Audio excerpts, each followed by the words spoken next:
Max climbed down and made his way toward the ship. The journey was slow and painful. His body protested every step, but his determination pushed him forward. After hours of struggling through the sand and shallow water, he finally reached it.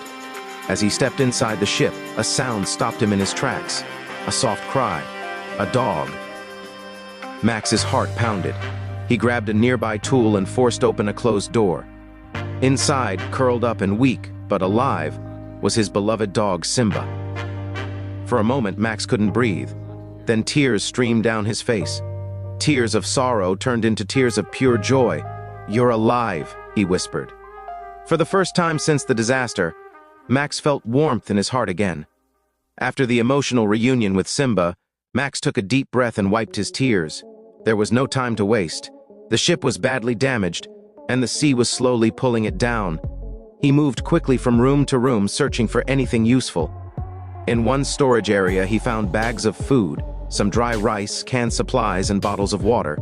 In another room, he discovered tools, knives, ropes, hammers, and several guns with limited ammunition. Max knew this was his only chance. He gathered everything he could carry.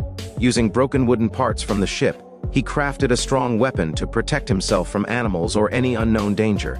Carefully, he lowered Simba first, making sure the dog was safe. Then he tied the supplies together with ropes and secured them around his shoulders. The weight was heavy, and the waves were rough, but his mind was focused on one thing only: survival. With slow and painful steps, Max carried everything back to the shore. By the time he reached land, his muscles burned, and his lungs felt like fire. But he was alive.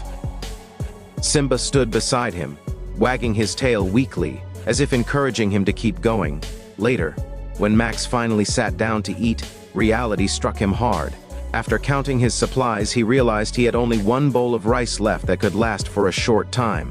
Panic rose in his chest. This meant he and Simba would have to eat very carefully. Every grain of food would matter. Holding his gun tightly, Max decided to explore the island.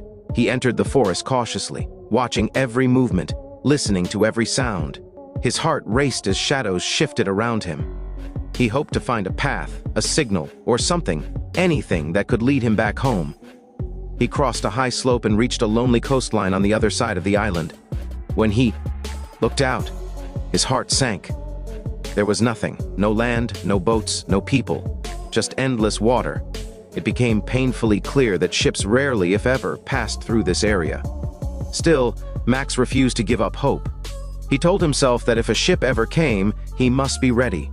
He moved his shelter closer to the desert shore and began watching